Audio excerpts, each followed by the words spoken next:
Hey, this is Trey with WGB Farm. Today we're going to make up some feeders for our bees. The feeders is not my idea. It came from, I watched a video from Barnyard Bees. I don't know if it's his or not, but we're using a 5-gallon bucket. I'm going to mix up some sugar water and go from there. I'm going to show you what we do and see how it goes.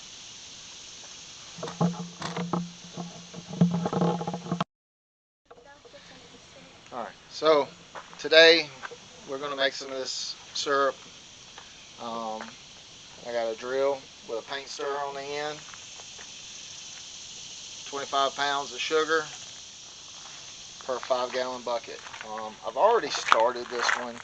I put a whole 25-pound bag in the 5-gallon bucket, filled up with water, stirred up for a good amount of time. So we're going to do that 10 times, make this up. Probably have to come back again and stir it again, just for the simple fact of the settlement in it. Some of the sugar is going to settle, so we won't redo it again. But that's where we're at. Y'all want to, Wyatt made him a video about his chickens, so I'm going to post that too. But we're going to make up some more of these buckets. Water on, buddy. We're going to put some water in this. Just a little bit. We don't need a whole lot.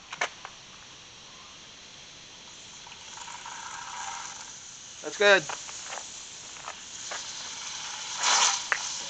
That's enough.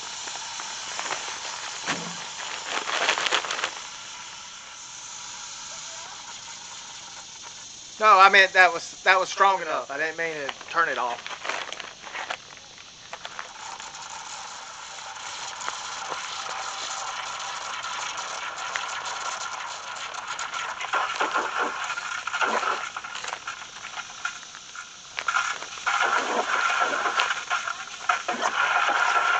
You're good, buddy. No, leave it on. Alright, so got the water running. Pour some of this in here and help stir it up a little bit.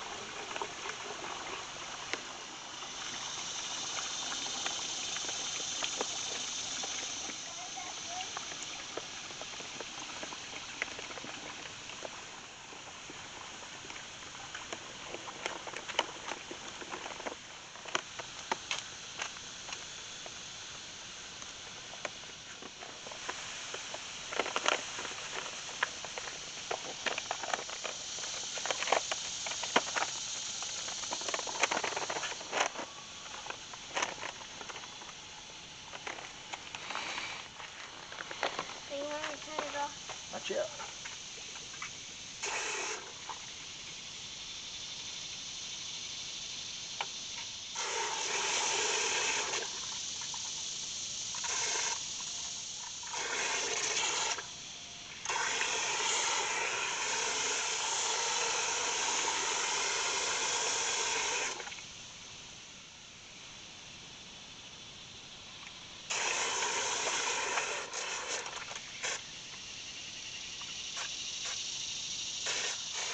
So I like it for the, alright, go turn it off.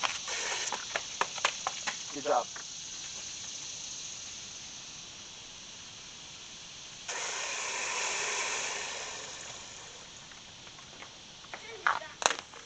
Alright, so I like for the bucket to about 3 or 4 inches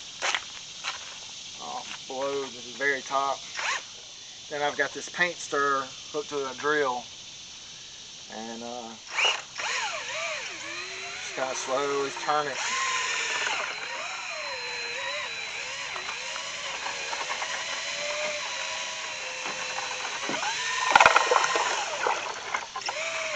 If you do it a little too fast, then it'll spill out.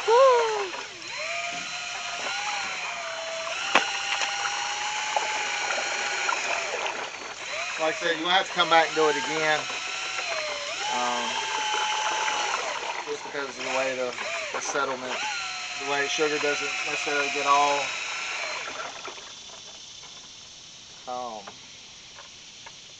what's the word I'm looking for? Mixed up at that time. Battery went dead on my drill. But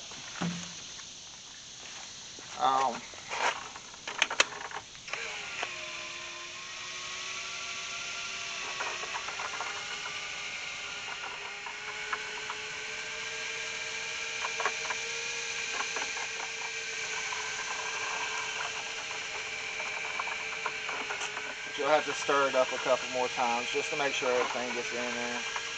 Gets stirred up real good. Because you're going to have a bunch of sugar still sitting on the bottom. But it makes it pretty thick. But not super thick. If I'm not mistaken, it's about a 2-to-1. But I could be wrong.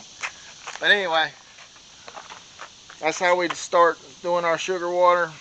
And we're going to go about building the bucket feeders in a second. What are you doing, buddy? Alright, real quick, what we're going to do now is, you see these little gaps right here? We're going to drill a hole in here. I think I'm using a 3/32. Not sure if you should use anything bigger. But you have to drill a hole in these little gaps.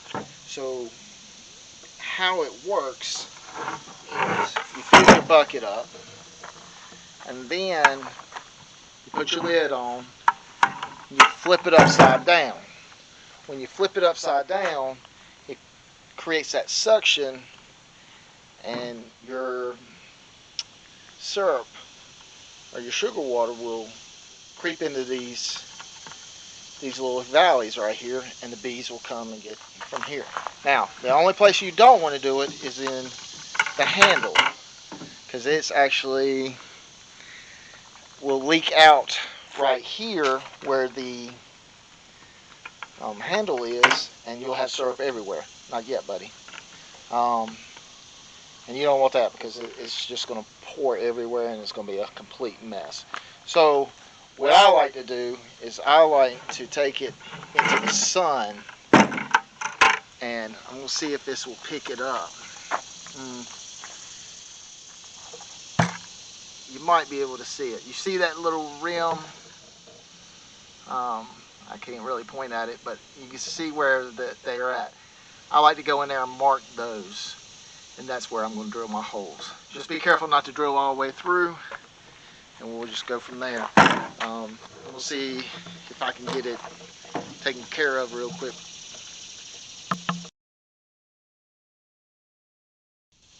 Alright, so you see these little dots?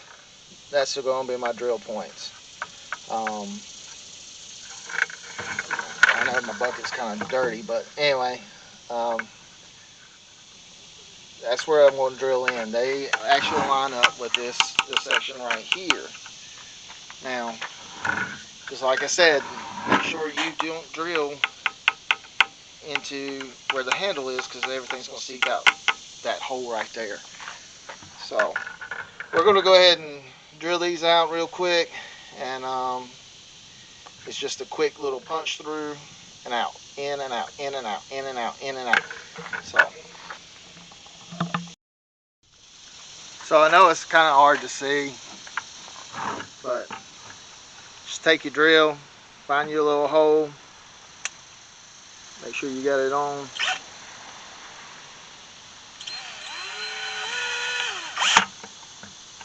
And just punch through. Try not to punch through this side right here, because if you do, then you're going to have issues with it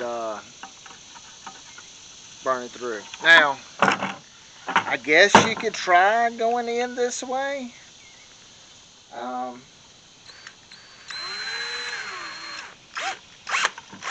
That works too. I never tried that before. I just always did it the other way. But I mean, I guess that would be a quicker way.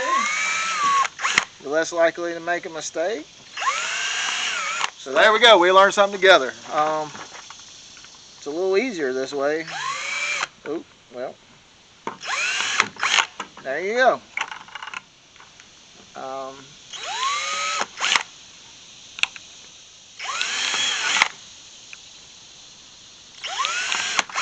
guess you really don't need to mark them. I just always done it the other way. So we're here at my house. I got some sunflowers that are growing. It's my little bee yard at the house. So what I'm going to do with those feeders is I'm going to move it down there, away from them. So we'll try to limit any robbing or anything like that. Let's see, when girls are flying, but the flow is basically over, and I have already pulled all the supers. So that's where we're at. So I'm going to go put a stand up right about in that area and bring y'all along. So I figured y'all didn't want to see me putting these all this together. Yeah, it only took a couple minutes. But these stands right here, we bought out a Backyard Beekeeper, a hobbyist, several years back. He was getting old and he couldn't keep up with his bees anymore, but he had these stands. Well, they've just been sitting in my warehouse, so I decided to bring them out and make good little stands. They are sloped downward, so you kind of have to figure it out. But luckily, the way it's sloped like this, so I can level them out to put my feeders on. And we're going to do that in a second. So here we are. There's the stands. Barnyard Bees says he keeps his about 100 yards or so away from his hives. I've been doing this for a couple of years. Don't necessarily have it 100 yards, but I haven't noticed any robbing or anything like that. Everybody has their own ways of doing things.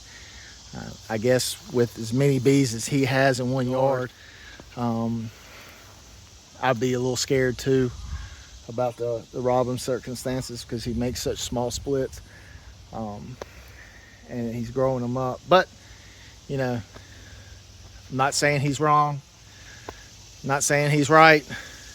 I'm just saying he does things differently, and that's the key thing about beekeeping, is everybody does things just a little different.